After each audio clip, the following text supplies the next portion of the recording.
As the cryptosphere becomes more easily operable by the average person, many of the threats associated with losing money to hackers or technical problems have eased considerably. However, there are still a number of things that need to be done in order to stay safe in the crypto markets.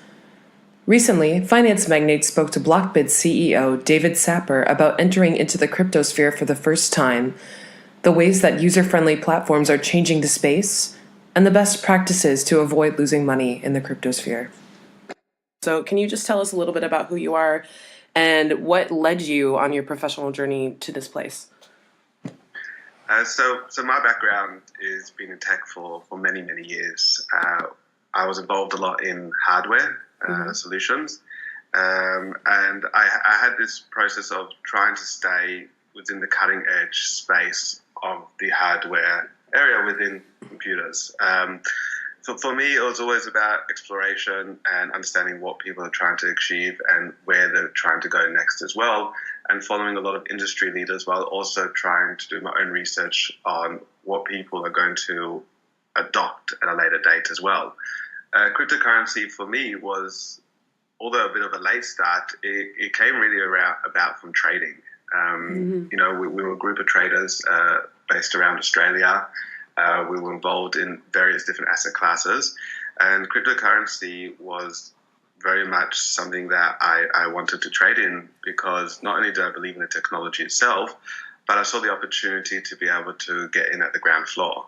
And for us, it started quite a while back, and you know we were there together as traders, you know, riding the wave all the way through as well. So can you tell me like what year was this about?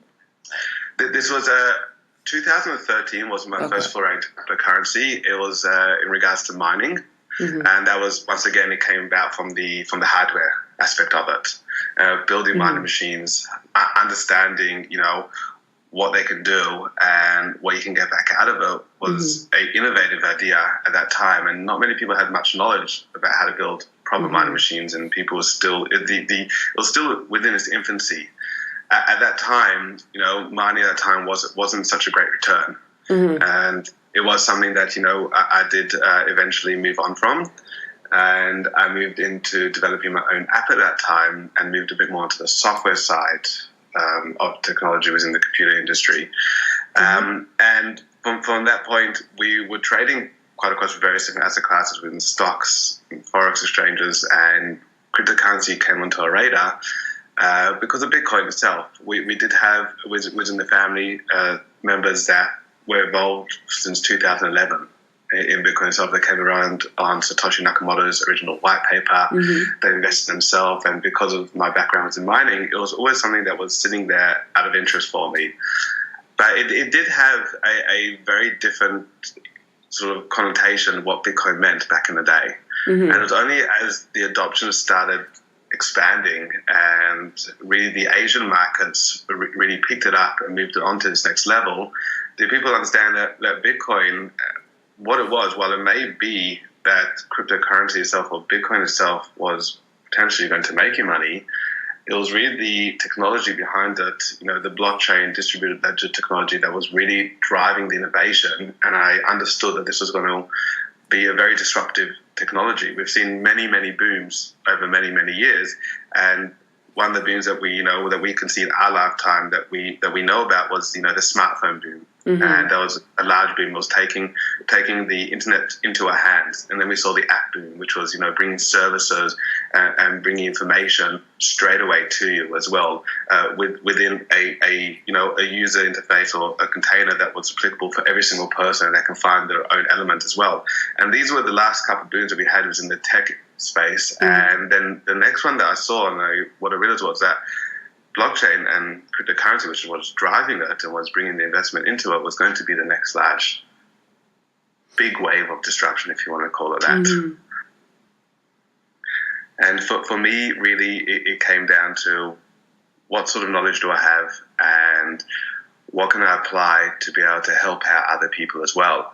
So one of the issues that we faced while we were trading was that we had multiple exchanges opened on various, you know, different tabs at one time to be able to trade efficiently across many different coins.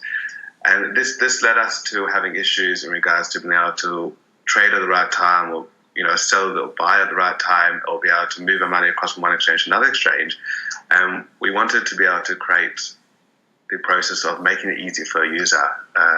When you hear about this for the first time, there's not a lot of information, and there is more and more slowly coming out to be able to help someone that's new to the industry. Mm-hmm. But what really drives the industry at the end of the day is adoption. And the faster adoption rate that we can have, the faster we can get to people understanding what is driving it behind it as well, and allowing the innovation to really flourish and to grow. And we decided to try build ourselves a site where you will have more coins on one site than any other exchange, while also allowing the users to have that onboarding process as easy as possible for them.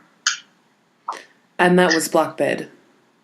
And that was the initiation of Blockbid. It was the idea that we would like to make it as easy as possible for users to be able to trade any coin with a single login. And why should it be hard for them? If you are going to be relying on the adoption rate to be able to grow this industry, then there shouldn't be any sort of hurdles that a user has to jump through to be able to trade or to be able to participate in a certain ICO or to be able to buy a certain token because they believe in the project itself or within the team itself or in the innovation that project is bringing along.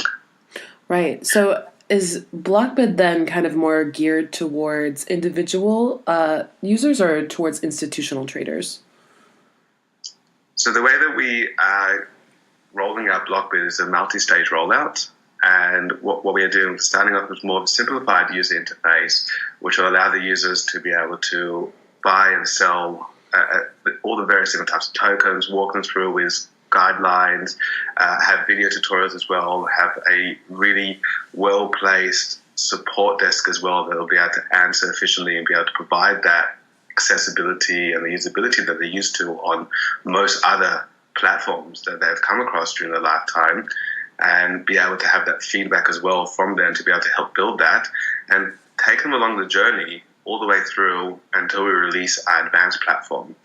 And our advanced platform will allow institutional investors to come on board and will also allow the individual traders that have come from the start of the journey, and we've taught them all the way through to understanding not just how to buy and sell cryptocurrency or transfer it in and out of your wallet, but also what does it mean about market cap, total circulating supply. What does it also mean? The market history. What you can see about the liquidity of the coin itself, and teach them through the whole process. If they're wanting to join at any part of our journey, they can really pick up depending on where their knowledge is at. Mm-hmm. And if they're the type of person, this is the first foray into cryptocurrency trading because they've heard about it at a dinner table, we will provide them with all the necessary information as well as the backing that they are used to on any other standard platform that they've been using until now. Okay, so this kind of the way that Blockbid describes itself on its website, it's a secure exchange with the goal of facilitating the highest volume of trades for the most cryptocurrencies with a single login.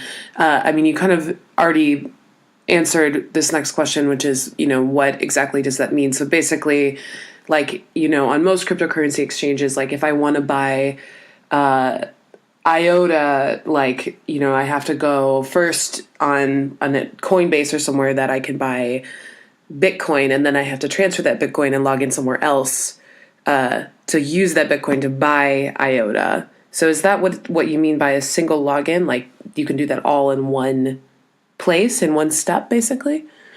That is correct. We would like to offer as many fiat currencies. We are launching with 7 fiat currencies live, and we will be processing close to over 500 cryptocurrencies by the end of the year as well. Oh. We have already listed with us about 400 currencies, and we're just going through the vetting processes of every currency.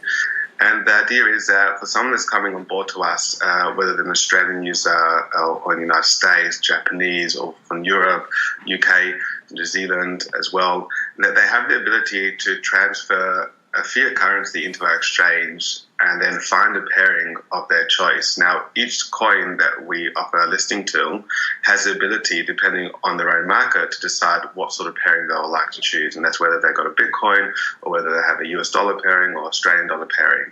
So the maximum amount that you'll have to swap between a coin is, instead of switching between different exchanges, you may bring in your US dollar or Australian dollar, you'll switch over to Bitcoin or to Ethereum, and then that one straight to the other coin itself. Mm-hmm. So you mentioned briefly, since you are having so many cryptocurrencies on your platform, what is the vetting process for adding another coin?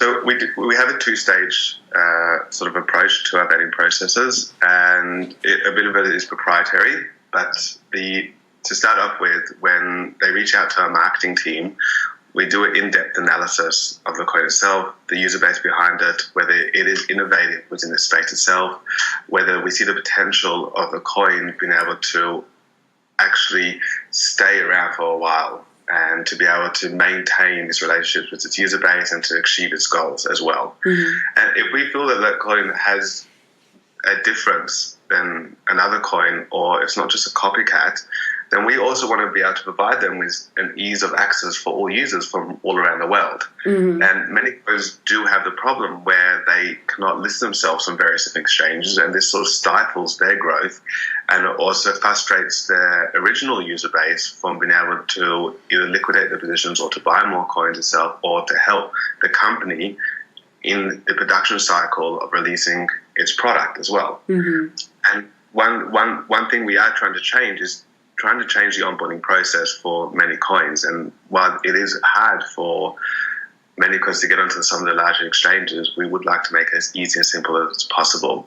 The secondary part goes through quite a few different processes, but if you look about it from sort of an overview, we do require information regarding, contacts, emergency contacts, understanding and speaking to the CEO or the COO of the coin, or the founders, to try and see where they're going and what their path is as well, mm-hmm. and really breaking it down with them on why they would want to list with us, and on the technological side as well, how it's going to fit into our systems, and whether there's any issues that could arise from us onboarding that particular coin itself. So while we will always listen to the public, we will always go through a two-stage process to determine whether a coin has validity within this space itself, whether it's an innovative product as well, and whether it does have a user base that is helping it out, and also trying to make sure that the coin itself does become a success. Okay, so can you tell me a little bit about the security measures that Blockbid is using? Yes, this is actually quite an extensive topic. Mm-hmm. We recently just signed a deal with LexisNexis and ThreatMetrics, mm-hmm. to provide KYC and real-time monitoring on our system as well. In August last year, at inception, one of the basic understandings that we had from exchanges worldwide was that they were very happy to operate within this sort of grey area, as governments weren't sure about the regulations, they weren't sure how to classify cryptocurrencies, mm-hmm. and many different users didn't feel safe and secure on the exchange itself. And we decided to take a different approach. We wanted to bring that transparency, the accessibility and the usability that you see on the stock markets over to the cryptocurrency. So for us, we built it on an element that security comes first for the user, and peace of mind, that when a user goes to sleep at night, because the markets in cryptocurrency are open 24/7, mm-hmm. they can still feel secure and have a good sleep and wake up and know that they're still protected. So we went about by ensuring all assets on our exchange as well, which is something that is going to be one of the first to offer out of nearly every single exchange to offer full asset insurance. We also can I ask what kind of insurance do you have? Is it through a bank or through a private company? So this is a bit of proprietary information, but we are providing full asset insurance for any assets that are transferred onto our exchange. Okay.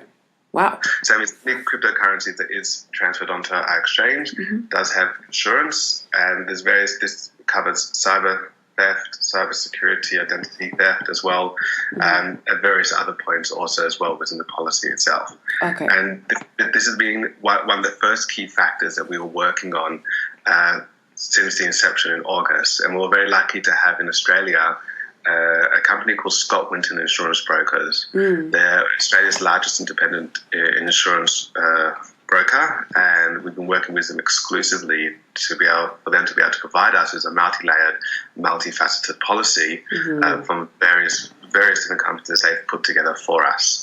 And this is an ever-evolving policy for us, and the idea behind it was to provide that sense of security. When you deposit money in the bank, you feel secure. When you deposit money to your broker, you feel secure.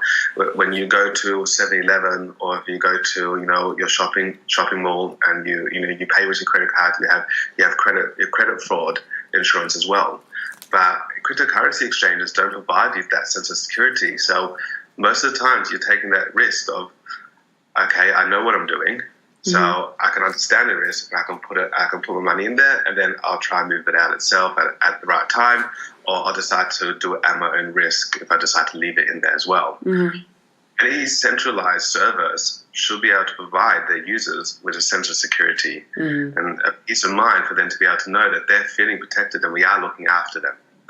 And that for us was a key element in moving forward for us, while also making sure that we once again keep ahead of the regulations, stay in line with what the regulatory bodies in Australia are requiring of us as a digital currency exchange to be able to operate, and not allow any fraudulent monitoring on our systems as well. Fraudulent transactions on our system as well. So the first part was providing asset insurance and getting for our users having that asset insurance as well. The second part was working together with threat metrics to allow transaction monitoring tools and to allow to be able to provide device ID inspection. So if a device previously has been registered within fraud detection, it automatically cuts them off from our system. We've installed also special staff screening, user identity intelligence, special secure operating system, transaction trigger alarms, and as well as secure also 24/7 security monitoring as well. All right. So you mentioned before we really officially began this interview some partnerships that might be of interest. Do you feel comfortable talking about that? Yes. What I was mentioning before was LexisNexis and ThreatMetrics. LexisNexis is a global KYC provider, and they will allow us to be able to make sure that there's no identity theft or any users that are coming onto our site that potentially could have been involved within identity theft or could have been involved in certain fraudulent transactions worldwide.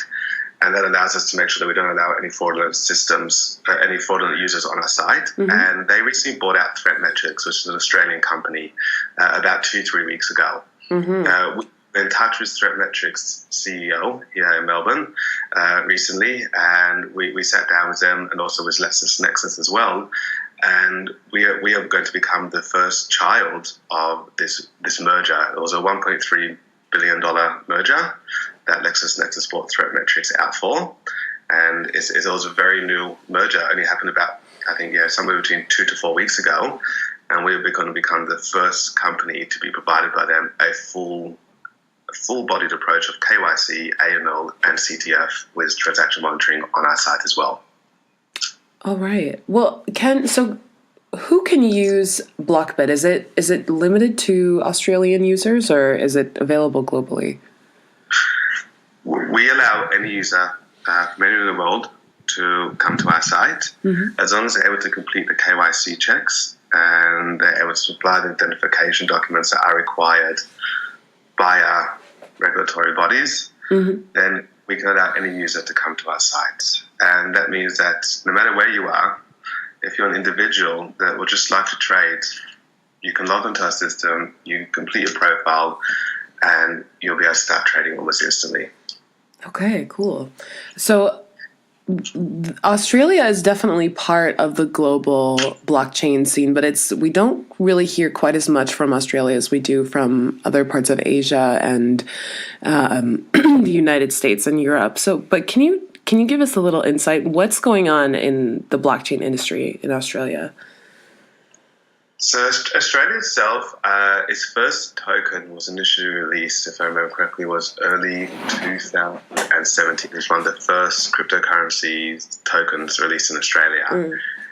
Since then, we've had some rather large projects that have come from Australia. Power Ledger is probably one of the largest ones that most people know about. You have Haven, sharing as well. They've all raised anywhere between $10 to $40 million. You've also had some extremely innovative projects such as Horizon State, which is bringing as well democratically voting to the blockchain as well. Which they've been picked up by the UN as well. And you have some extremely innovative projects that are working with overseas companies as well, because the Australian government last year wasn't sure which direction to go in.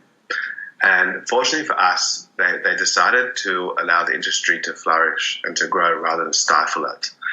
And they provided, Austrac the ability to monitor digital currency exchanges, and they provided a sandbox environment for all the companies in this fintech space to be able to sort of work within and make sure that as long as we are staying above the law and we are completing to the maximum what we can provide, we can actually help them work out how they would like to set the regulations within the industry itself.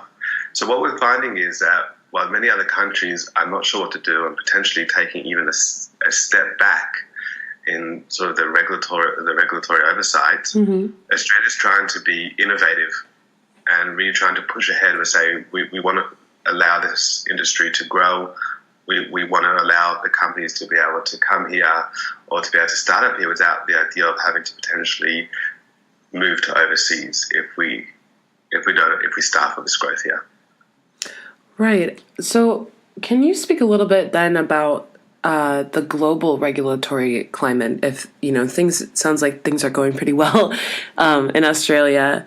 What are the key factors behind the way that you see governments choosing to regulate on a worldwide scale?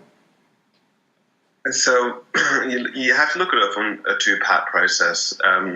When you look at any business, you've got the business side and you've got the consumer side. Mm-hmm.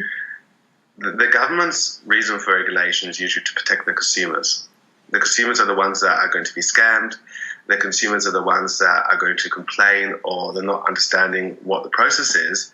And they want to make sure that every single individual that's involving in any sort of investment process understands what they're involving themselves into and understands the risk and understands where it could go and what it could do as well.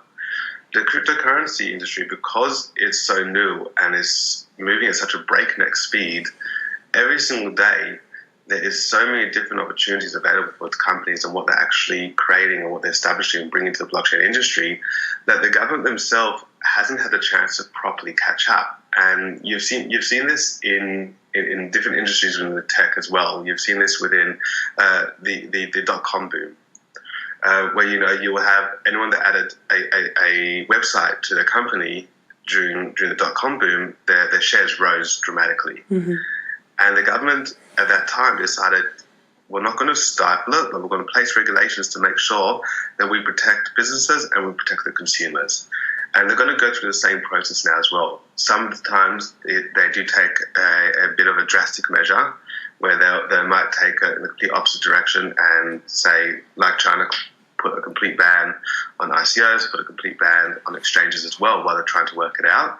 But you also have governments that have gone the other way and said, we can work through this because we understand where this industry is growing, the amount of jobs it is creating, and the innovation it's bringing to our country as well.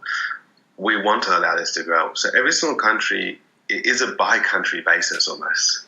Mm-hmm. And they've all had history within innovation, especially within tech as well, that has allowed them to pull that sort of history and say, do we sort of set in place policies right now and then we backtrack if those policies are incorrect, or just do we sort of allow it to grow and try play a bit of a catch up and make sure that we protect not only our consumers but the businesses as well from trying not to stifle them too much.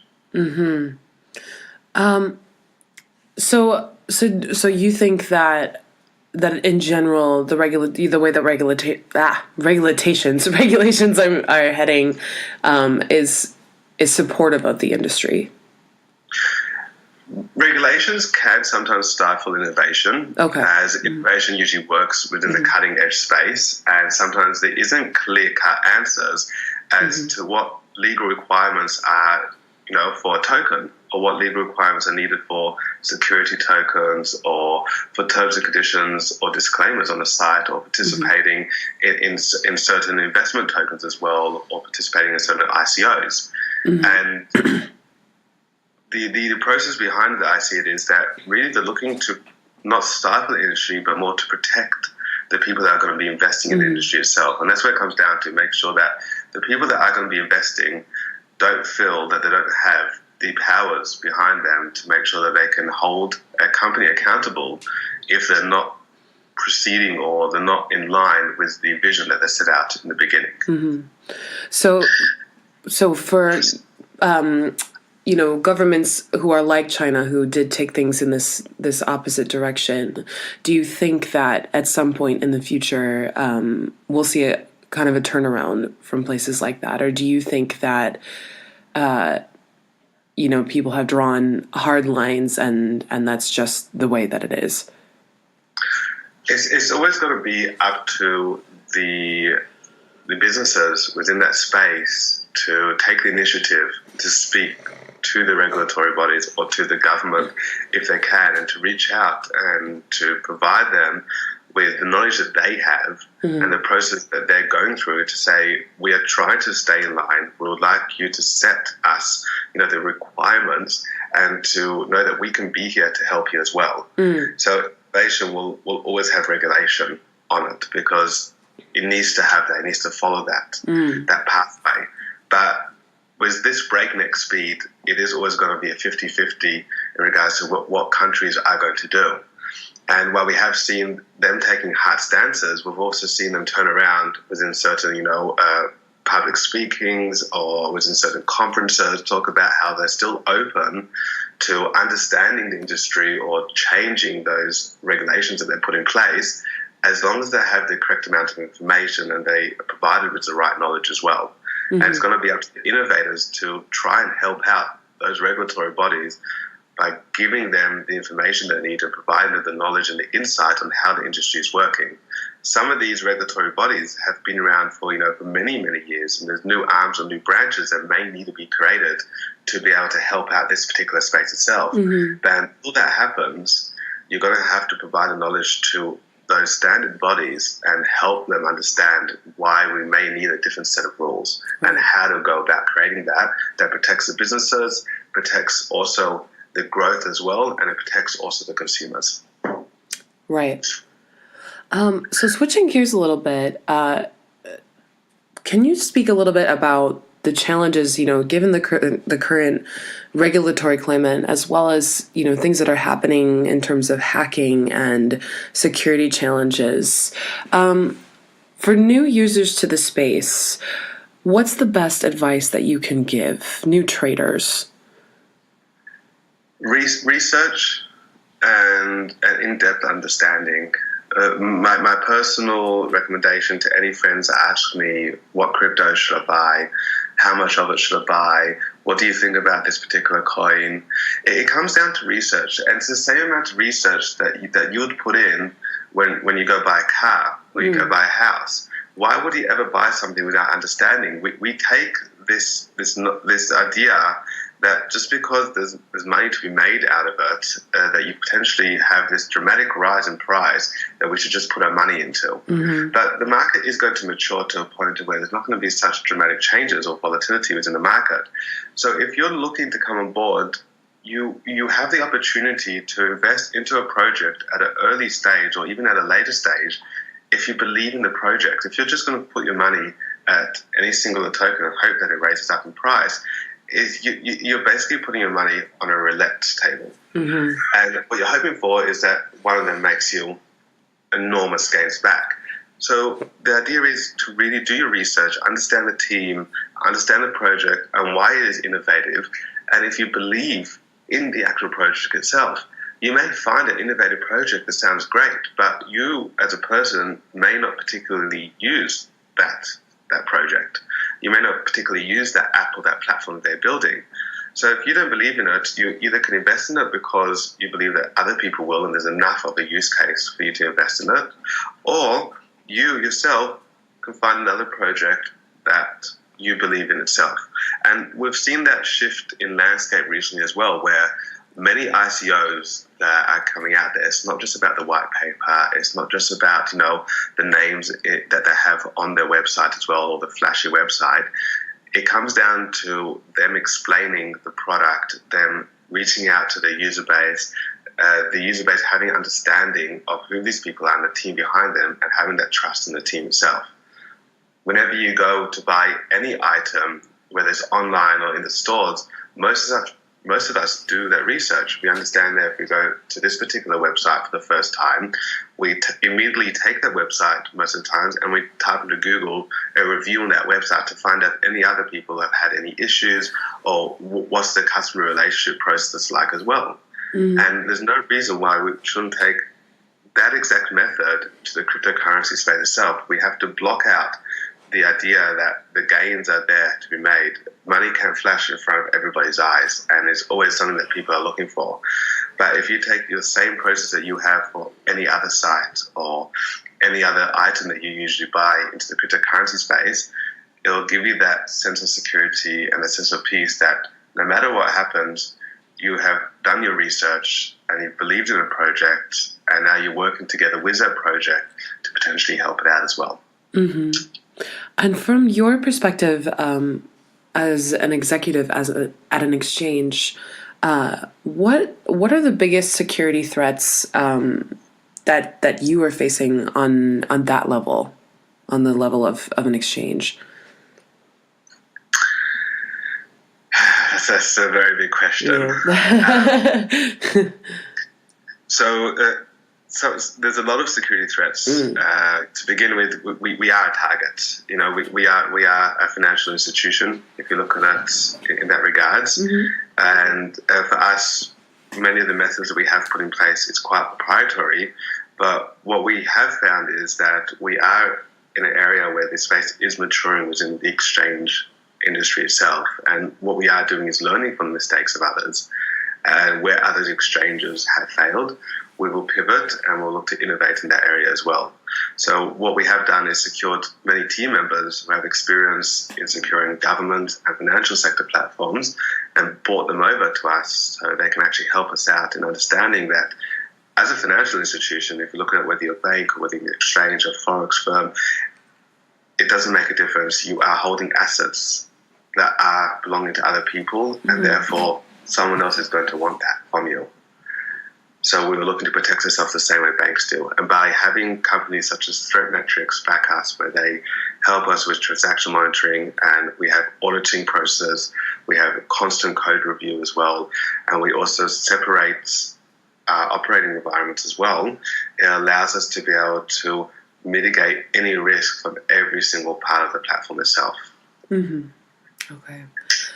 Well, David, that's all the questions that I have for right now. Is there anything else that you'd like to add before we close this interview? Not particularly. I just would really like to thank you for your time as well. Yeah, thank you so much. This has been such a pleasure. Yeah, and I hope you managed to get across, what you're looking to ask us as well. I managed to answer everything with what you were thinking of as well. So it is a very new space, and the more information that we can provide to people, or the more that we can allow our users to understand what it means to build Blockbid and what we're trying to provide to them, more than happy to share. Yeah, and I definitely had some really interesting insight into some industry questions and things like that.